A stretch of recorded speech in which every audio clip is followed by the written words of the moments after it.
Dear students, आज का हमारा टॉपिक है कॉस्ट ऑफ कैपिटल यानी कि पूंजी की लागत। पूंजी की लागत ये वर्ड जब हमारे दिमाग में आता है, हम पहले भी कई बार पढ़ चुके होते हैं, किसी और टॉपिक में ये सब पढ़ते हैं, तो एक हम इसको कॉस्ट की तरह देखते हैं। आज का वीडियो जो बना रहा हूँ उसका पर्पस ये है कि आप बेसिक भावना समझें कि एक्चुअली कॉस्ट ऑफ कैपिटल होती क्या है। कहने को कॉस्ट है, लागत है, ये बात बिल्कुल सही है कि लागत है, हमको कैपिटल कहीं से भी चाहिए तो हमको कुछ जो हमको कैपिटल दे रहा है उसको देना पड़ेगा, वो कॉस्ट हमको भरनी पड़ेगी, वो लागत हमको भरनी पड़ेगी। लेकिन इसका जो मूल स्वभाव क्या है, कॉस्ट ऑफ कैपिटल का आइडिया क्या है, एक्चुअली कॉस्ट ऑफ कैपिटल है क्या? वो है minimum rate of return. Minimum rate of return, hurdle rate. ये मिनिमम रेट ऑफ रिटर्न है, ये हर्डल रेट है, ये वो रिटर्न है जो बेसिक मिनिमम हमको देनी पड़ेगी ताकि कोई इन्वेस्ट करे, चाहे वो डिबेंचर्स में करे, चाहे प्रेफरेंस शेयर में करे, चाहे वो इक्विटी शेयर्स में करे। तो एक्चुअली कॉस्ट नहीं है, ये रिटर्न है। इसमें एक वर्ड है एक्सपेक्टेशन। एक्सपेक्टेशन, आशा, लालच, वो कि कोई भी व्यक्ति इन्वेस्ट करता है तो वो एक्सपेक्ट करता है इतना हमको मिले, हमको इससे क्या मिलेगा। तो एक्चुअली कॉस्ट ऑफ कैपिटल वो है। अब इसको कॉस्ट क्यों कहते हैं? इसको कॉस्ट इसलिए कहते हैं, जनरल टर्म यूज की गई है कॉस्ट ऑफ कैपिटल, कितना कॉस्ट है। तब डिबेंचर्स की बात आती है या फिक्स्ड डिपॉजिट की बात आती है तो बात समझ में आती है कि आपने बाजार में लोन लिए रखा है तो उसका इंटरेस्ट आपको देना पड़ेगा, कॉस्ट लग गई आपकी, कुछ उस कैपिटल को एक्वायर करने में कुछ पैसे खर्च हुए, कुछ इंटरेस्ट खर्च हुआ। लेकिन जब इक्विटी की बात आएगी, जब इक्विटी की बात आएगी तो क्या कॉस्ट होगी? इक्विटी शेयर होल्डर जब बिजनेस स्टार्ट होता है तब तो उसकी कोई कॉस्ट है ही नहीं, उसकी कोई कॉस्ट नहीं, उसको देना पड़ेगा ही नहीं, कोई जरूरी नहीं है उसको देना। लॉस हो गया तो उसको कहाँ से देंगे? अगर बिल्कुल ही इंटरेस्ट लाइक आपके पास अर्निंग हुई है तो आप डिवेंचर होल्डर को पे कर दोगे, इक्विटी शेयर होल्डर को तो नहीं दोगे, प्रेफरेंस शेयर होल्डर को भी नहीं मिलेगा। तो इक्विटी शेयर होल्डर जो कंपनी का मालिक है उसको क्या देना पड़ेगा? उसको तो कुछ नहीं देना, जरूरी नहीं है। लेकिन वो भी जो पैसा लगा रहा है, जो शेयर होल्डर्स पैसा लगा रहे हैं, किसी आस में लगा रहे हैं, उनको भी कोई आस है, उनकी भी कोई एक्सपेक्टेशन है। वो कहीं और पैसा लगाते तो उनको कुछ मिल सकता था, कहीं और पैसा लगाते तो कुछ मिल सकता था, उनकी कोई अपॉर्चुनिटी कॉस्ट है। तो वो लगा रहे हैं तो उनकी कुछ इच्छाएं हैं, कुछ उनकी एक्सपेक्टेशन है, कुछ आस लगा रखी है। तो एक्चुअली में ये कहने को जरूर कॉस्ट ऑफ कैपिटल है, लेकिन इसका जो मूल भावना है वो minimum rate of return, hurdle rate. किसी को भी इन्वेस्ट करने के लिए, किसी से भी पैसा लेने के लिए, कंपनी में लगवाने के लिए उसको कुछ प्रलोभन देना पड़ता है, उसको कहना पड़ता है कि भी इतना परसेंट तुझे प्रॉफिट होगा या इतना परसेंट हम तुझे देंगे, तुम हमको पैसा दो, तुम यहाँ इन्वेस्ट करो, चाहे डिबेंचर्स के माध्यम से, चाहे इक्विटी के माध्यम से। दूसरे तरीके से इसको समझाता हूँ कि अगर आपने बैंक में एफडी की है, आपने एफडी ले रखी है तो बैंक से आपको इंटरेस्ट मिलता है, यानी कि बैंक आपका पैसा यूज करने के लिए, आगे लोन देने के लिए कुछ आपको कॉस्ट भर रहा है, कुछ आपको पैसे दे रहा है। लेकिन जब पहली एफडी की रेट डिसाइड करते हैं कि 6%, 7%, 8%, तब तो किसी ने भी एफडी नहीं करवाई होती, किसी ने भी एफडी नहीं करवाई होती, तो उनको देना पड़ेगा ये पहले से तो पता नहीं होता। लेकिन फिर भी पहले से ही एक इंटरेस्ट रेट डिसाइड किया जाता है, मार्केट में कहा जाता है, एक बैंक कहता है हम 7% देंगे, दूसरा बैंक कहता है हम 8% दे देंगे, हमारे यहाँ पे आप डिपॉजिट करवाइए। तो वो क्या चीज़ देखते हैं? वो ये देखते हैं कि कितना परसेंट, कि 8%, कि 7%, कि 9%, कितने में आप घर से निकलोगे और एफडी करवाओगे। 7% में 8% कितना प्रलोभन आपको दिया जाए। तो एक्चुअली ये मिनिमम रेट ऑफ रिटर्न है, ये आपकी एक्सपेक्टेशन है, आपकी आस है। मेरी आस है कि अगर मुझे 7% दे दे, मुझे 8% दे दे, या फिर किसी और की आस होती है 9% दे दे, तो जो बैंक एफडी के लिए रेट डिसाइड करता है ताकि लोग उसमें डिपॉजिट करें, वो उस एक्सपेक्टेशंस को देखता है कि इतना में लोग मान जाएंगे, इतने में लोग फिक्स डिपॉजिट करवाने के लिए मान जाएंगे। तो एक्चुअली में क्या है, ये एक प्रकार का प्रलोभन है, एक प्रकार की आपका इंसेंटिव मान लीजिए, आपकी एक्सपेक्टेशन होती है, आस होती है हमको इतना मिल जाए।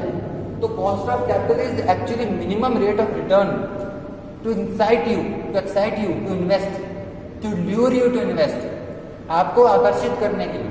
तो ये एक प्रकार की कॉस्ट के भावना से हम उसको नहीं देखेंगे। जैसे दूसरी लागतें होती हैं, वेरिएबल कॉस्ट होती है, सामान बनाने के खर्चे, मजदूरी के खर्चे, उस तरीके से इसको नहीं देखा जाता। कहने का कॉस्ट ऑफ कैपिटल है, लेकिन actually it is minimum rate of return. इसको थोड़ा और समझते हैं, तो इसको एक और तरीके से समझते हैं। कैपिटल स्ट्रक्चर के बारे में आपको पता ही है। अब हम मान के चल रहे हैं हमारे कैपिटल स्ट्रक्चर में तीन ही चीजें हैं, इक्विटी, प्रेफरेंस और डिबेंचर्स। तो हमको फंड चाहिए, तो हम 3 सोर्सेज से रेज करेंगे, एक इक्विटी से, दूसरा प्रेफरेंस से, और तीसरा डिबेंचर से।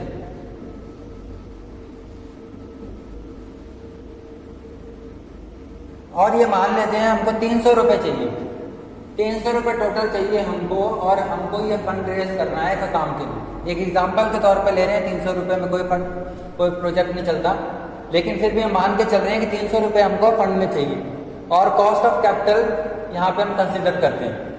अब मैंने आपको बताया कि एक्चुअली क्या है, कोई कॉस्ट नहीं होती बल्कि मिनिमम रेट ऑफ रिटर्न होता है। क्या आस लगा रखी है लोगों ने आपसे इन्वेस्ट करने से पहले, क्या उनकी एक्सपेक्टेशन है, उनके अनुसार आप उनको ल्यूर करने के लिए, उनको प्रलोभन देने के लिए कि वो आपको पैसा दे दें, कॉस्ट डिसाइड की जाती है। एक रिटर्न आप उनको देने का वादा करते हैं, कितना हम आपको दे देंगे, आप अपना पैसा हमको दे दो।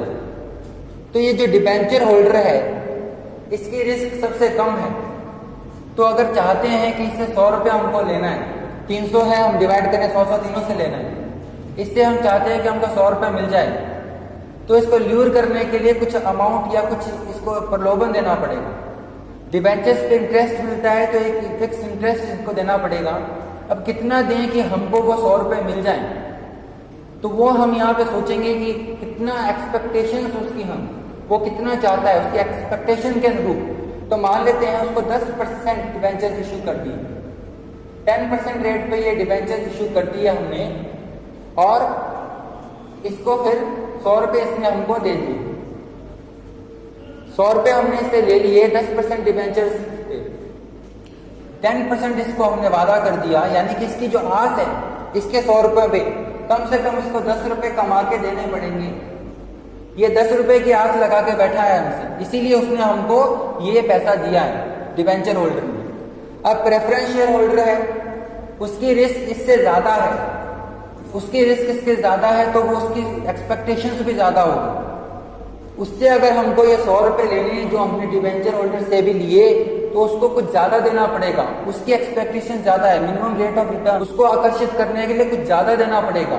तो एक्सपेक्ट करते हैं कि 12% दे दिया उसको, ये 12% प्रेफरेंस शेयर इशू किए। अब डिबेंचर होल्डर से थोड़ा ज्यादा, इसका रिस्क भी ज्यादा है, पहले इसको पे करेंगे तभी इसको पे कर पाएंगे। तो इसको 12 रुपए की आस है हमसे, यानी कि ये जो 100 रुपए हमको दे रहा है, इसको कम से कम 12 रुपए कमा के देने पड़ेंगे, इसको 100 रुपए पे 10 रुपए कमा के देने पड़ेंगे। अब जो इक्विटी शेयर होल्डर है वो 100 रुपए लगा रहा है, लेकिन इक्विटी शेयर होल्डर्स का रिस्क सबसे ज्यादा है। पहले ये लेगा, फिर ये लेगा, और उसके बाद इसको कुछ मिलेगा, अगर मिलेगा तो, यानी कि इसकी रिस्क सबसे ज्यादा है। तो इसकी एक्सपेक्टेशन, जो शेयर मार्केट में इन्वेस्ट करते हैं, जो शेयर होल्डर्स होते हैं, कंपनी शुरू करते हैं, जो ओनर्स होते हैं, उनकी एक्सपेक्टेशन सबसे ज्यादा होती है, सबसे ज्यादा रिस्क पे सबसे ज्यादा एक्सपेक्टेशन, तो उनको ज्यादा देना पड़ेगा। तो मान लेते हैं 18 रुपए की, यानी कि 18% की उनकी एक्सपेक्टेशन है, 18% उन्होंने एक्सपेक्ट किया है मिनिमम रेट ऑफ रिटर्न। ये किस बेस पे हो सकता है, वो कहीं और इन्वेस्ट करें, शेयर होल्डर कहीं और इन्वेस्ट करें, वहां उनको ज्यादा कमाई हो जाए, अपॉर्चुनिटी कॉस्ट हो जाए, तो उससे इधर की तरफ आकर्षित करने के लिए, तो उससे इधर की तरफ आकर्षित करने के लिए ये हमको देना पड़ेगा। ये एक्सपेक्टेशन, ये एक आस लगा रखी है उसने कि 18 रुपये हमको कम से कम मिले 100 रुपये पे। तो तीनों की अलग अलग एक्सपेक्टेशंस हैं, और तीनों के अलग अलग एक्सपेक्टेशंस के हिसाब से अलग अलग कॉस्ट आ रही है। अब ऐसा तो नहीं है कि हम अलग अलग इन्वेस्ट करेंगे तो इकट्ठा इन्वेस्ट, जो 300 रुपये हमें को इन्वेस्ट करने हैं, अब इस 300 पे इनको टोटल 40 रुपीज कमा के देना पड़ेगा, 300 पे 40 रुपये कमा के देना पड़ेगा। अब इस 300 पे जब 40 रुपये कमा लेंगे, तब जाके तीनों की एक्सपेक्टेशंस पे खरे उतर पाएंगे। तो ये जो 40 रुपये है, ये हमारी कॉस्ट है, यानी कि 40 रुपये मिनिमम हमको कमाने पड़ेंगे, तब हमारी जो सारी इंटरेस्टेड पार्टीज हैं हम उनको पे कर पाएंगे। अब यहाँ पे एक बात नोट कीजिए, तो यहाँ पे 40 दिख रहा है, 10 दिख जरूर रहा है डिबेंचर्स का, लेकिन आगे चलकर हम देखेंगे कि डिबेंचर्स को एक्चुअल कॉस्ट 10% नहीं आएगी, लेकिन टैक्स बेनिफिट जो उनको मिलेगा उसके बाद ये एक्चुअल कॉस्ट डिबेंचर की और भी कम हो जाएगी। तो एक्चुअल कॉस्ट डिबेंचर्स पे टैक्स बेनिफिट के बाद इस 10% से भी कम आएगी। ये आगे चलकर हम समझेंगे, पर बेसिक बात ये है कि इन सब की एक्सपेक्टेशंस, जो अलग अलग एक्सपेक्टेशंस है उसके हिसाब से अलग अलग कॉस्ट है, और ये एक्सपेक्टेशंस पे खरे उतरना है, सबको पे करना है, और इकट्ठा ही हम एक मिनिमम कमा के लेना चाहते हैं ताकि हम सबकी एक्सपेक्टेशंस पे उतर जाएं। ये कंबाइंड कॉस्ट ऑफ कैपिटल होती है। ये 40 दिख जरूर रही है 300 पे, लेकिन ये आगे चलकर और भी कम हो जाती है टैक्स बेनिफिट जो हमको डिबेंचर्स की वजह से मिलता है। ये हम नेक्स्ट वीडियो में कवर करेंगे। Thank you.